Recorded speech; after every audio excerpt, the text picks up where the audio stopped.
This channel does not promote any violent, harmful, or illegal activities. All content provided by this channel is meant for an educational purpose only. আর শুরুতেই আমাদের নজর থাকবে বাংলাদেশের দিকে। বাংলাদেশ উপদূতাবাস অভিযানে ধৃতদের মুক্তির দাবি। আজ আবারও মিছিল হিন্দুত্ববাদী সংগঠনে। পুলিশ হেফাজতে থাকা 12 জনের আজ আদালতে পেশ।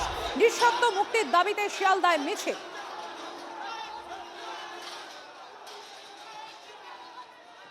আপনাদের যেরকম জানাচ্ছিলাম যে 12 জনকে আদালতে পেশ করা হবে যারা পুলিশ হেফাজতে রয়েছে, তাদের নিঃশর্ত মুক্তির দাবিতে শিয়ালদায় মিছিল। সরাসরি সেই মিছিল থেকে আমাদের সঙ্গে রয়েছেন আমার সহকর্মী সোমা।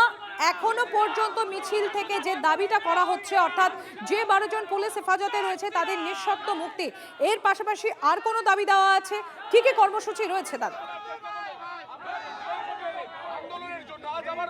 দেখো, বাংলাদেশে হিন্দুদের প্রতি যে অত্যাচার হচ্ছে সেই অত্যাচারের প্রতিবাদ কিন্তু তাদের রয়েছে এবং এখনো পর্যন্ত যাদেরকে গ্রেফতার করা হয়েছে তাদের মুক্তি চাই। সেই দাবিতেই আজকে শিয়ালদা স্টেশন থেকে হিন্দু সংহতির ডাকে তারা কিন্তু বাংলাদেশ উপ হাই কমিশন অভিযানের ডাক দিয়েছে। দেখতে পাচ্ছ এই মুহূর্তে শিয়ালদা স্টেশন থেকে সেখানে কিন্তু হিন্দু সংহতির যারা প্রতিনিধিরা রয়েছেন, এই মঞ্চে যারা প্রতিনিধিরা রয়েছেন, তারা কিন্তু মিছিল শুরু করবে এবং এখনো পর্যন্ত তারা আমাদেরকে যেটা জানিয়েছেন যে তারা পুলিশের কাছে কোনো পারমিশন চায়নি, কিন্তু তারা যাচ্ছে মিছিল করে, অর্থাৎ তারা বাংলাদেশ উপ হাই কমিশন সেখানে তারা যাবে। ঠিক কি দাবি রয়েছে তাদের, একটু কথা বলে নেব।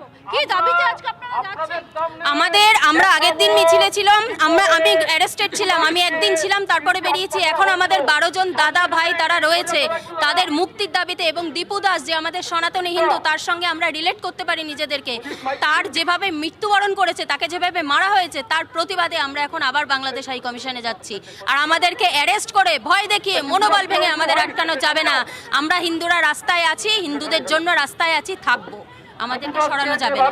হিন্দু সংহতির তরফ থেকে যেটা জানানো হচ্ছে যে তারা কিন্তু হিন্দুদের জন্যই রাস্তায় নেমেছে এবং দেখতে পাচ্ছ এই মুহূর্তে সেই মিছিল কিন্তু শুরু হবে।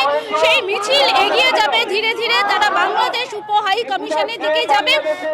তাদের যে দাবি মূলত রয়েছে সেই দাবি তারা তুলে ধরবেন, অর্থাৎ এখনো পর্যন্ত যাদেরকে গ্রেফতার করা হয়েছে তাদেরকে নিঃশর্ত মুক্তি দিতে হবে, সেই দাবিতে কিন্তু তারা এই অভিযান করছে এবং মিছিল শিয়ালদা স্টেশন থেকে ধীরে ধীরে যাবে একেবারেই বেগ বাগান মোড়ে, সেখানে বাংলাদেশ উপ হাই কমিশন রয়েছে, সেখানে তারা যাবে। এই মুহূর্তে দেখতে পাচ্ছ সেই ছবি, তারা কিন্তু যাবে, এখন প্রস্তুতি নিচ্ছেন, অর্থাৎ মিছিলটা শুরু হবে এবং তাদের এই মিছিলকে কেন্দ্র করে কিন্তু পুলিশের যে ব্যবস্থা, অর্থাৎ পুলিশের যে নিরাপত্তা এবং সেই নিরাপত্তা কিন্তু বাড়ানো হচ্ছে। কারণ আমরা কিন্তু দেখেছি এর আগেও আমাদের নজর থাকবে সেদিকে।